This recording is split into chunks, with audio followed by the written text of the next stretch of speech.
Come ye then, come ye, behold the signs and the names of your Creator. Behold the holy pinnacles, by the virtue of which the earth is moved. The trees, therefore, and the abyss tremble. Come ye, come ye, come ye. That is the Conjuration. It pretty much covers everything. While we're here, I will also give you the license to depart. Once you have conjured your spirits, questioned them, given them tasks, here is the license to depart. It's very interesting what grandeur is the Conjuration, but the license to depart when you are done, very concise. The license to depart. In the name of Adonai, the eternal and everlasting one, let each of you return unto his place. Be there peace between us and you, and be ready to come when you are called. So it is. That's it. It's amazing. So, some things I need to cover really quickly. There's a lot of Old Hebrew and things that are going to be very familiar to Christianity. Understand that this conjuration is older than them both. That there was a highly shamanistic, very mystical tradition that existed before Judaism got a hold of it and turned it into a heavily patriarchal or male-dominated religion, which suppressed a lot of the magical knowledge. A, because they didn't want people to have the power outside of their priests. They wanted to keep people in the dark. A lot of Zionism comes from this ideal. Just read the Talmud and you'll see how much hatred is in that book for anyone who is not supposedly Jewish or a Zionist, I should say. And even in the book, women are treated awfully. So even if you are a Zionist woman, you're still considered a lower class citizen. Then Christianity came, took a lot of what Judaism did, reworked it, formulated it around an old Egyptian religion of a sacrificed and risen king, which is the sun, which is the Christ energy, giving him a highly common name like Jesus, which was Joe in this day and age. The original meaning was to let the common man, before Christianity, there was the idea of the Christ energy, were sort of the Gnostic Christianity, when it was Christianity as true religion and not Christianity, the manipulating, psyop. But, Joe Schmo could rise from humble beginnings, attain his highest self, and change the world. That was the entire story of Jesus in a highly allegorical, astrological corresponding type metaphor that anyone could do it. However, that got co-opted and corrupted. So we're looking at this process of high orders of angels who are the mechanisms of God, or the highest of the high, or prime creator. They are beings that serve their function masterfully and mostly are happiest when they serve their function. They are like, I don't know, they're if the world was an iPhone, angels would be the apps. It sounds weird, but that's what it is. Angels are basically universal applications. Their wings, all these are sort of very shamanistic ideas. The idea of the burning bush, we know what the burning bush was. The burning bush was a psychoactive ingredient that grows on a particular plant. I'm not going to say which one because I want other people to do the research on it, which Moses ate. He ate it, much like if you were part of the peyote cults, you would eat the plant, or, they also call it the burning button, and you would have incredible mind mind-altering experiences where, you would be opened up to the other worlds, and you would hear and see, you would hear messages and have visions. So his hearing God in the burning bush was he ate the plant in its appropriate fashion to have the experience, and heard the highest of the high speak to him from that. Told him about the angels, told him about the fallen angels, the angels that would rather go for free will than serve as apps for the giant universal, program that we're all a part of. This conjuration does bring in the fact that there are what you would call demons, and demons are just simply very powerful entities that are not angels. That doesn't mean they're evil. That just means that they are powerful, willful, intelligent. Pretty much anything that's not an angel could be considered a demon. But that's not the original word. It was daemon, which just meant powerful spirit. You can see how Christianity has corrupted everything to keep you fearful and to keep you in need of their priests, which have proven to be, for the majority of them, not probably the greatest people. And so much has been done in violation and torture and murder and theft in the name of that particular religion, that the bedrock of it is just soaked in blood, and I don't trust it. A lot can be said about Judaism, and a lot can be said about Islam.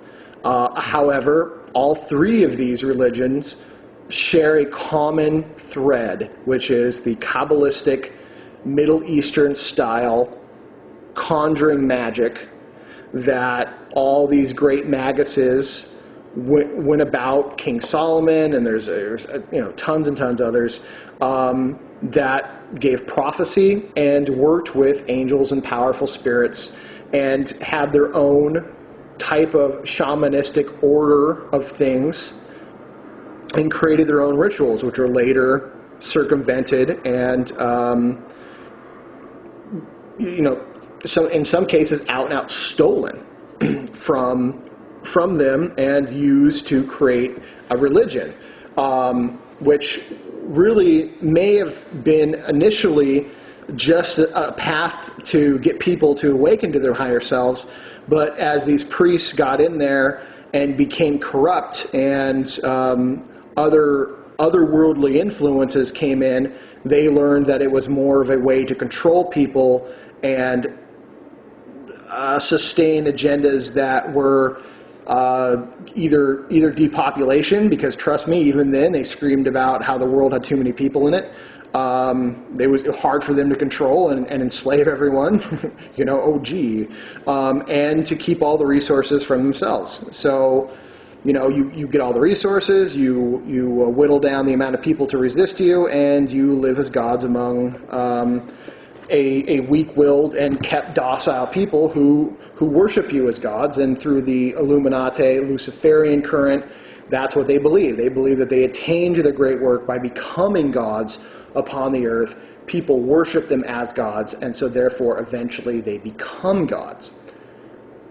It's what they truly believe. It's what they truly believe. That is the Luciferian, reptilian-style ideal of ceremonial magic. And I really shouldn't throw in reptilian, but there is that level of paranoia, fear, and power for power's sake.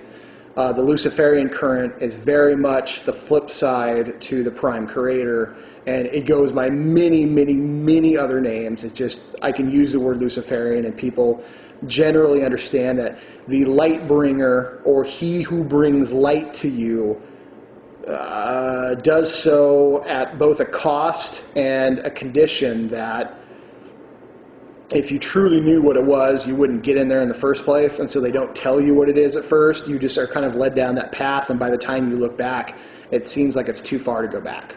And you might as well continue. And this is what the Illuminati have done, is they have moved towards this path where they feel that they can create peace on earth through force manipulation of everyone's actions. Sounds pretty peaceful, doesn't it?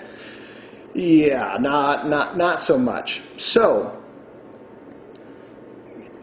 when you read these kind of conjurations, you need to get past the use of the word God, the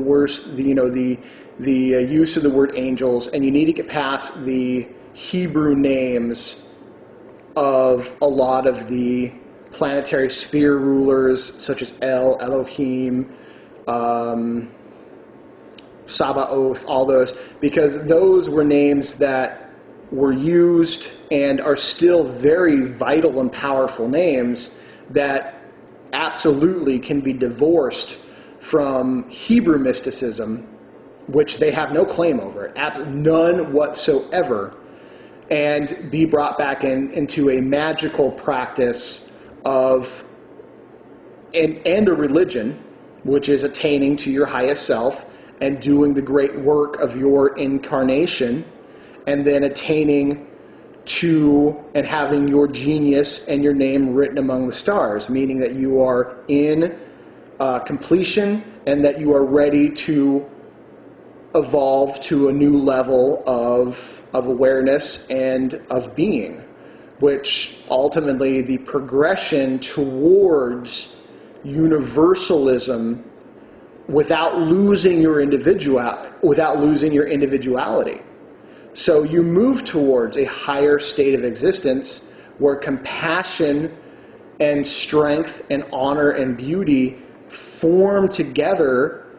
So one, you can let things be, you can control and live your life without manipulating others, and you don't have to lose yourself in the process while uniting with the greater truth that is the Prime Creator. Because the Prime Creator is your creator, and therefore by losing yourself, the Prime Creator is also losing itself. Prime Creator is every human soul in all its unique facets. It is the jewel of infinite angles, completed because of its diversity, brought together because of the unity of all humans being from the Prime Creator. It's an endless facet that sparkles with absolute stunning beauty. And this is the great work to attain to. And each incarnation, you learn what your great work is, and you live it out, and you complete and continue the cycle until you get it. And ceremonial magic, Kabbalistic magic, is a beautiful, powerful way to do it. I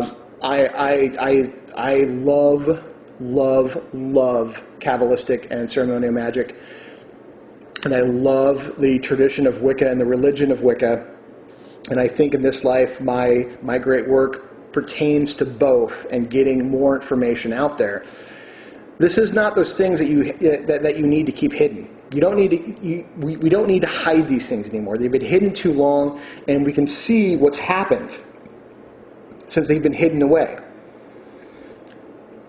I say it's time. I'm not just going to say we rock the boat. I say we sink the fucking boat, and we release information. And for those of you who are ready, you will find it, and you will use it.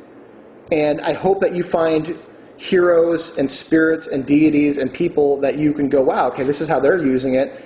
Let me try my hand at it, and let me see where it fits into my life. And then you benefit from it. And then you share it. And then someone else benefits from it. That's really what it's all about. Truly what it's all about. If attaining to godhood in the miraculous, infinite facet of Prime Creator is the goal, then it's time everyone has this knowledge. And it's time people get over their fears and their manipulations and the fabricated reality and learn that they are truly divine. And by stepping into the circle and learning to say, it's very hard for me to read that conjuration without reading it in the way that I need to and want to. Stumble over words don't look right, words don't feel right, and I don't say certain names. It's just very bizarre for me. But I want others to hear it, and maybe it'll spark some sort of like, wow, that really touched me. what can I do with this? And how can I use this to better me, and by me being better, help everyone else around me? That's the goal. That's part of my great work. See what it fits in your life.